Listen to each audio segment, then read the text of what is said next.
Fox, a big development to the case of Baltimore detective Sean Suiter, an exclusive about a letter from a convicted officer in prison and a new lawsuit filed by residents in West Baltimore. WJZ investigator Mike Helgren breaks it all down tonight. There are two big developments related to the police handling of the Detective Sean Suiter case. This doesn't mean you're in trouble, nothing like that. It's just to show that I already spoke to you. I'm just trying to do my job. First, people living in the Harlem Park neighborhood say they were placed in an unconstitutional police state for days after Suiter's death. And they're suing Baltimore police and former Commissioner Kevin Davis for locking them down. I shouldn't have to keep showing my ID if the same officer that's watching me going in my door put my key in my door.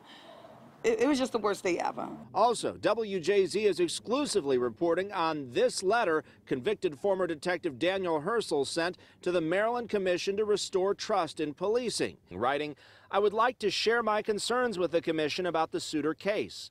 Herschel says the month before his arrest in 2017, he was transferred from the GTTF to the citywide shooting unit, along with Mamadou Gondo, who later admitted to protecting a Baltimore heroin operation.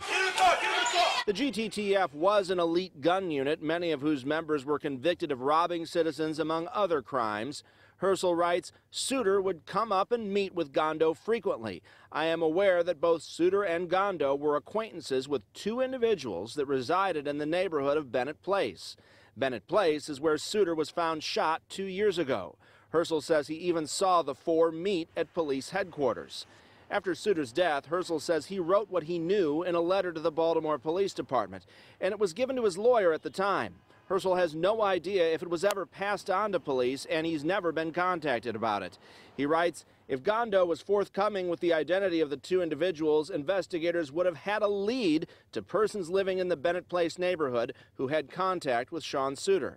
He wonders if police ever knew about or looked at them, and if they could hold the keys to unlocking the Suiter mystery.